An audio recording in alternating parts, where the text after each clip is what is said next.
ಇದು ಪ್ರಿಯಾಂಕ್ ಖರ್ಗೆ ಕೇಳ್ತಾ ಇರುವಂತಹ ಪ್ರಶ್ನೆ ಅಲ್ಲ. ಉತ್ತರ ಕೊಡೋಕ್ಕಾಗಲ್ಲ. ನಾವು ಯಾಕೆ ಉತ್ತರ ಕೊಡಬೇಕು ಅಂದರೆ ಕೊಡಲೇಬೇಕು. ಸರ್ಕಾರ ಕೇಳ್ತಾ ಇದೆ ಉತ್ತರ, ಪ್ರಿಯಾಂಕ್ ಖರ್ಗೆ ಕೇಳ್ತಾ ಇಲ್ಲ.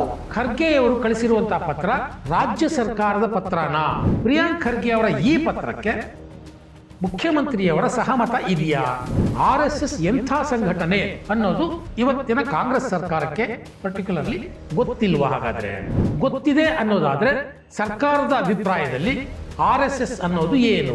ನಮಸ್ತೆ ಸದಾ ವತ್ಸಲೆ ಮಾತೃಭೂಮಿ ಅಧ್ಯಕ್ಷ ಹಿಂದೂ ಭೂಮಿ ಸುಗಮ್ ವರ್ಧಿತೋಹಂ. ಈ ರೀತಿ ಹಾಡುವ ಸಂದರ್ಭದಲ್ಲಿ ಅವರ ಮನಸ್ಸಿನಲ್ಲಿ RSS ಒಂದು ಕಾನೂನು ಬಾಹಿರ ಸಂಘಟನೆ ಅನ್ನುವಂಥದ್ದು ಏನಾದರೂ ಇತ್ತ? DK ಶಿವಕುಮಾರ್ ಆಗಲಿ ಅಥವಾ ಮುಖ್ಯಮಂತ್ರಿಗಳ ಪರವಾಗಿ ಬೇರೆಯವರಾಗಲಿ, ಸರ್ಕಾರದ ಪರವಾಗಿ ಇನ್ಯಾರಾದರೂ ಸಚಿವರಾಗಲಿ ಅಧಿಕಾರಿಗಳಾಗಲಿ ಈ ಎಲ್ಲ ಪ್ರಶ್ನೆಗಳಿಗೆ ಉತ್ತರ ಕೊಡ್ತಾರಾ? ಸ್ನೇಹಿತರೆ ನಮಸ್ಕಾರ, ಹೊಸ ದಿಗಂತ ಡಿಜಿಟಲ್ ಚಾನೆಲ್ಗೆ ಸ್ವಾಗತ. ಪ್ರಿಯಾಂಕ್ ಖರ್ಗೆಯವರ ವಿಚಾರ ಪದೇ ಪದೇ ಮಾತಾಡಬೇಕಾದಂಥ ಪರಿಸ್ಥಿತಿ ಬಂದುಬಿಟ್ಟಿದೆ. ಇದು ಏನಪ್ಪ, ಇವರು ಪ್ರಿಯಾಂಕ್ ಖರ್ಗೆ ಬಿಟ್ಟರೆ ಬೇರೆ ಯಾರೂ ಇಲ್ಲವೇ ಇಲ್ವ ಮಾತಾಡಲಿಕ್ಕೆ ಅಂತ ನಿಮ್ಗೆ ಅನ್ನಿಸ್ಬೋದು.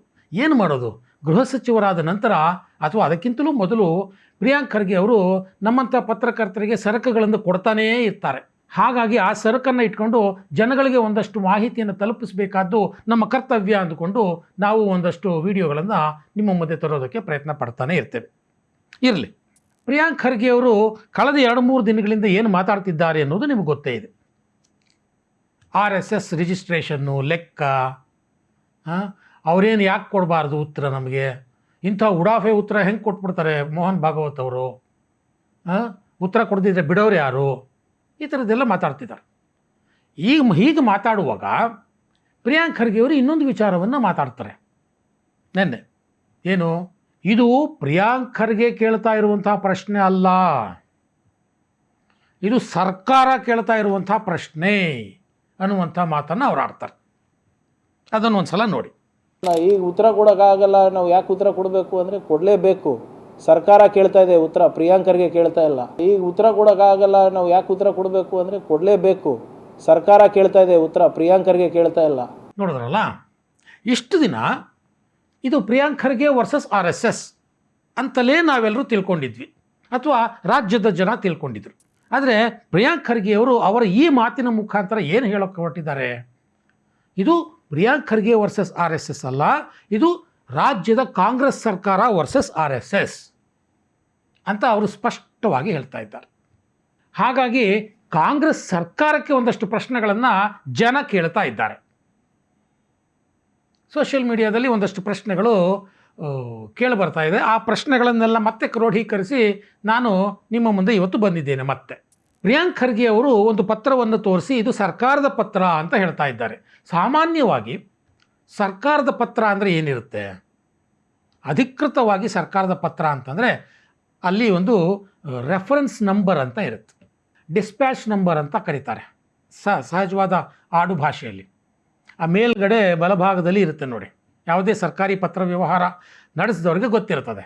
ಅದರಲ್ಲಿ ಯಾವ ಇಲಾಖೆ, ಯಾವ ವಿಚಾರ, ಆ ಕಡತ ಸಂಖ್ಯೆ ಏನು, ರೆಫರೆನ್ಸ್ ನಂಬರ್ ಏನು, ಡೇಟ್ ಏನು, ಇಸ್ವಿ ಏನು, ಎಲ್ಲ ಹೀಗೆ ಸ್ಲ್ಯಾಶ್ ಹಾಕಿ ಹಾಕಿ ಹಾಕಿ ಕೊಟ್ಟಿರ್ತಾರೆ. ಅದು ಅಧಿಕೃತವಾಗಿ ಸರ್ಕಾರದಿಂದ ಬಂದಂತಹ ಪತ್ರ ಅಂತ ನಮಗೆ ಗೊತ್ತಾಗುತ್ತೆ. ಆದರೆ ಪ್ರಿಯಾಂಕ್ ಖರ್ಗೆ ಅವರು ಈ ಸೋಷಿಯಲ್ ಮೀಡಿಯಾದಲ್ಲಿ ಹಾಕಿರುವಂಥ ಪತ್ರದಲ್ಲಿ ಅಂಥ ಯಾವ ನಂಬರ್ಗಳು ಇಲ್ಲ. ಹಾಗಾಗಿ ಆ ಪತ್ರ ಪ್ರಿಯಾಂಕ್ ಖರ್ಗೆಯವರ ಖಾಸಗಿ ಪತ್ರ ಅಂತಲೇ ನಾವು ಅಂದ್ಕೋಬೇಕಾಗತ್ತೆ.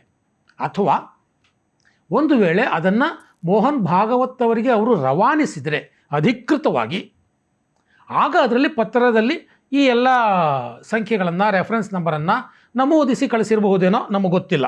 ಒಂದು ವೇಳೆ ನಮೂದಿಸಿ ಕಳಿಸಿದ್ದಾರೆ ಅಂತಲೇ ಇಟ್ಕೊಳ್ಳೋಣ. ಹಾಗಿದ್ದಲ್ಲಿ ಅದು ಅಧಿಕೃತವಾಗಿ ಕರ್ನಾಟಕ ರಾಜ್ಯ ಸರ್ಕಾರದ ಪತ್ರ ಆಗುತ್ತೆ. ಕರ್ನಾಟಕ ರಾಜ್ಯ ಸರ್ಕಾರ ಈಗ ಒಂದಷ್ಟು ಪ್ರಶ್ನೆಗಳಿಗೆ ಉತ್ತರಿಸಬೇಕಾಗತ್ತೆ. ಖರ್ಗೆಯವರು ಕಳಿಸಿರುವಂಥ ಪತ್ರ ರಾಜ್ಯ ಸರ್ಕಾರದ ಪತ್ರನಾ?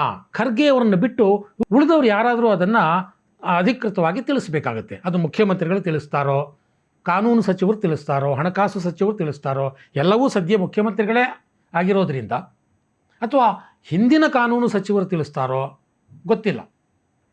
ಇದು ಸರ್ಕಾರದ ಅಧಿಕೃತ ಅಭಿಪ್ರಾಯವಾ, ಅಧಿಕೃತ ನಿಲುವಾ ಅನ್ನೋದನ್ನು ಸರ್ಕಾರದ ಪರವಾಗಿ ಯಾರಾದರೂ ಹೇಳ್ತಾರಾ ಪ್ರಿಯಾಂಕ್ ಖರ್ಗೆ ಅವರು ಬಿಟ್ಟು? ಗೊತ್ತಿಲ್ಲ. ಪ್ರಿಯಾಂಕ್ ಖರ್ಗೆ ಅವರ ಈ ಪತ್ರಕ್ಕೆ ಮುಖ್ಯಮಂತ್ರಿಯವರ ಸಹಮತ ಇದೆಯಾ? ಸರ್ಕಾರದ ಗಮನಕ್ಕೆ ಬಂದು ಈ ಪತ್ರವನ್ನು ಖರ್ಗೆ ಅವರು ಬರೆದರಾ? ಸಚಿವ ಸಂಪುಟದ ಗಮನಕ್ಕೆ ಏನಾದರೂ ಈ ಪತ್ರ ಬರೀತಿರೋ ವಿಚಾರ ಬಂತಾ? ಬರಲೇಬೇಕು ಅಂತೇನಿಲ್ಲ ಬಿಡಿ, ದಟ್ ಈಸ್ ಡಿಫ್ರೆಂಟ್. ಆದರೆ ಪ್ರಶ್ನೆಗಳು ಹೇಳ್ತವೆ, ಈ ರೀತಿಯ ಪ್ರಶ್ನೆಗಳು. ಸೊ ಪ್ರಿಯಾಂಕ್ ಖರ್ಗೆ ಅವರ ಅಭಿಪ್ರಾಯವೇ ನಮ್ಮ ಮುಖ್ಯಮಂತ್ರಿಗಳ ಅಭಿಪ್ರಾಯವೂ ಆಗಿದೆಯಾ? ಇಬ್ಬರ ಅಭಿಪ್ರಾಯವೂ ಒಂದೇ ಆಗಿದೆಯಾ?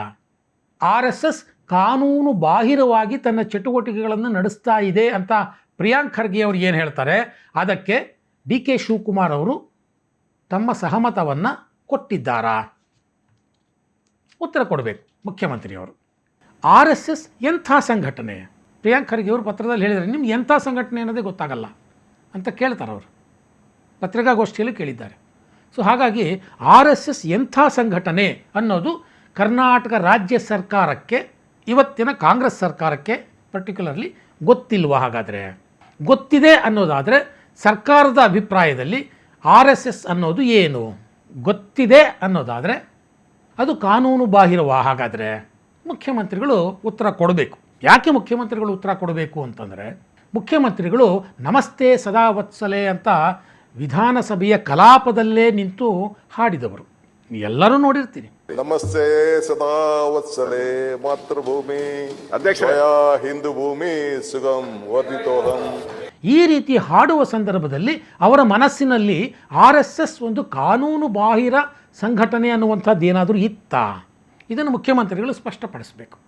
ಕಾನೂನು ಬಾಹಿರ ಅನ್ನುವಂಥದ್ದು ಅವರ ಮನಸ್ಸಲ್ಲಿ ಏನಾದರೂ ಇದ್ದಿದ್ರೆ ಕಾನೂನು ಬಾಹಿರ ಸಂಘಟನೆಯೊಂದರ ಪ್ರಾರ್ಥನೆಯನ್ನು ಅವರು ವಿಧಾನಸಭೆಯಲ್ಲಿ ಯಾಕೆ ಹೇಳಿದ್ರು? ಹಾಗಾದರೆ ಇಲ್ಲ RSS ಕಾನೂನು ಬಾಹಿರ ಸಂಘಟನೆ ಎಲ್ಲ ಅನ್ನೋದಾದರೆ ಪ್ರಿಯಾಂಕಾ ಖರ್ಗೆ ಅವರು ಕೇಳ್ತಿರುವಂಥ ಪ್ರಶ್ನೆಗಳಿಗೆ ಏನು ಅರ್ಥ ಇದೆ? ಇದಕ್ಕೆಲ್ಲ ಉತ್ತರ ಕೊಡಬೇಕಲ್ವಾ? ಇನ್ನೂ ಒಂದಷ್ಟು ಮುಂದುವರೆದು ನಾನು ಕೇಳ್ತೇನೆ. ಪ್ರಿಯಾಂಕಾ ಖರ್ಗೆ ಅವರು ಏನು ಹೇಳಿದ್ದಾರೆ ಅಂತಂದರೆ, RSS BJP ಪರವಾಗಿ ಕೆಲಸ ಮಾಡುತ್ತೆ, ಹಾಗಾಗಿ ಅವರು ಲೆಕ್ಕ ಕೊಡಬೇಕು. ಹಾಗಾದರೆ ಒಂದು ರಾಜಕೀಯದ ಪಕ್ಷದ ಪರವಾಗಿ ಕೆಲಸ ಮಾಡೋರೆಲ್ಲರೂ ನೋಂದಣಿ ಆಗಿರಬೇಕಾ? ಇದಕ್ಕೆ ಒಂದು ಉದಾಹರಣೆಯನ್ನು ಕೊಡ್ತೇನೆ. ಕಳೆದ ಚುನಾವಣೆಯ ಸಂದರ್ಭದಲ್ಲಿ ಲೋಕಸಭೆ ಇರ್ಬೋದು, ವಿಧಾನಸಭೆ ಇರ್ಬೋದು, ಮುಖ್ಯಮಂತ್ರಿಗಳೇ KPCC ಅಧ್ಯಕ್ಷರಾಗಿದ್ದರು. ಆಗ KPCC ಕಚೇರಿಯಲ್ಲೇ ಒಂದಷ್ಟು ಚಿಂತಕರ ಸಭೆ ನಡೀತು, ಬುದ್ಧಿಜೀವಿಗಳು ಅನ್ನಿಸ್ಕೊಂಡವರ ಒಂದು ಸಭೆ ನಡೀತು. ಅವರು ಜಾತ್ಯತೀತ ಪ್ರಗತಿಪರರ ಒಕ್ಕೂಟ ಅಂತನೋ ಯಾವುದೋ ಒಂದು ಹೆಸರಿನಲ್ಲಿ ಕಾಂಗ್ರೆಸ್ ಪರವಾಗಿ ಪ್ರಚಾರವನ್ನು ಮಾಡಿದ್ರು. ಈಗಿನ ಮುಖ್ಯಮಂತ್ರಿಗಳು ಎದುರೇ ಅದು ನಿರ್ಧಾರ ಆಗಿದ್ದು. ಆ ಒಕ್ಕೂಟ ಏನಾದರೂ ನೋಂದಣಿ ಮಾಡಿಕೊಂಡು ಆಮೇಲೆ ಕಾಂಗ್ರೆಸ್ ಪರ ಪ್ರಚಾರ ಮಾಡಿತ್ತಾ? ಆಗಿನ KPCC ಅಧ್ಯಕ್ಷರಾಗಿದ್ದಂಥ DK ಶಿವಕುಮಾರ್ ಅವರು ಇದಕ್ಕೆ ಉತ್ತರ ಕೊಡಬೇಕು. ಹಾಗಾದರೆ ಇತ್ತೀಚಿನ ಒಂದು ಉದಾಹರಣೆಯನ್ನು ನಾನು ಕೊಡ್ತೇನೆ. SIR ಏನು ಬರ್ತಾ ಇದೆ ಕರ್ನಾಟಕದಲ್ಲಿ, ಅದನ್ನು ಕೆಲವು ಸಂಘಟನೆಗಳು ವಿರೋಧಿಸ್ತಾ ಇವೆ.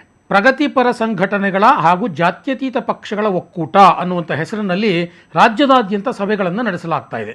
ಈ ಒಕ್ಕೂಟ ಹಾಗಾದರೆ ರಿಜಿಸ್ಟರ್ ಮಾಡಿಸ್ಕೊಂಡಿದೆಯಾ? ಮುಖ್ಯಮಂತ್ರಿಗಳು ಅಥವಾ ಸರ್ಕಾರದ ಪರವಾಗಿ ಯಾರಾದರೂ ಇದಕ್ಕೆ ಉತ್ತರಿಸಬೇಕು. ಯಾವುದೇ ಒಂದು ಸ್ಪೋರ್ಟ್ಸ್ ಅಸೋಸಿಯೇಷನ್, ಯಾವುದೇ ಒಂದು ನಾಟಕ ಸಂಘ, ಇವೆಲ್ಲವೂ ಸರ್ಕಾರದ ದೃಷ್ಟಿಯಲ್ಲಿ ನೋಂದಣಿ ಆಗಲೇಬೇಕಾ? DK ಶಿವಕುಮಾರ್ ಅವರು ಇದಕ್ಕೆ ಉತ್ತರ ಕೊಡಬೇಕು. ಅಷ್ಟೇ ಅಲ್ಲ, ಈ ಪತ್ರ ಬರೆಯುವುದಕ್ಕೆ ಹಿಂದಿರುವಂಥ ಲಾಜಿಕ್ ಏನು? ಇದನ್ನು ಯಾಕೆ ಕೇಳ್ತಾ ಇದ್ದೀನಿ ಅಂತಂದರೆ, ಅನೇಕ ಕೋರ್ಟ್ ಪ್ರಕರಣಗಳು ಸಹ ಇತ್ತೀಚೆಗೆ ಸೋಷಿಯಲ್ ಮೀಡಿಯಾದಲ್ಲಿ ವೈರಲ್ ಆಗ್ತಾ ಇದೆ. ಮಧ್ಯಪ್ರದೇಶ್ ಸರ್ಕಾರ ವರ್ಸಸ್ ರಾಮಶಂಕರ್ ರಘುವಂಶಿ ಅನ್ನುವಂಥದ್ದು ಒಂದು ಕೇಸ್. ಆ ಕೇಸ್ನಲ್ಲಿ ಅವರು ಶಿಕ್ಷಕರು RSS ಶಾಖೆಗೆ ಹೋಗಿದ್ರು ಅಂತ ಅವರನ್ನು ಸಸ್ಪೆಂಡ್ ಮಾಡ್ತಾರೆ. ಅದು ಕೋರ್ಟ್ಗೆ ಹೋಗುತ್ತೆ, ಅದು ಕಾನೂನು ಬಾಹಿರ ಅಂತ ಕೋರ್ಟಲ್ಲಿ ನಿರ್ಧಾರ ಆಗುತ್ತೆ. ಆ ಸಂದರ್ಭದಲ್ಲಿ ಕೋರ್ಟ್ ಏನು ಹೇಳುತ್ತೆ?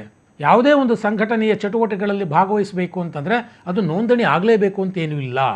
ಆ ನೋಂದಣಿ ಆಗದೇ ಇರುವಂಥ ಒಂದು ಸಂಘದ ಚಟುವಟಿಕೆಗಳಲ್ಲಿ ಭಾಗವಹಿಸಿಬಿಟ್ರೆ ಅವರನ್ನು ನೀವು ಸಸ್ಪೆಂಡ್ ಮಾಡೋದು ಅದು ಕಾನೂನು ಬಾಹಿರ ಅಂತ ಆರ್ಡರ್ ಆಗುತ್ತೆ. ಆ ಆರ್ಡ್ರುಗಳು ಕರ್ನಾಟಕ ಸರ್ಕಾರದ ಕಾನೂನು ವಿಭಾಗಕ್ಕೆ ಗೊತ್ತಿಲ್ವಾ?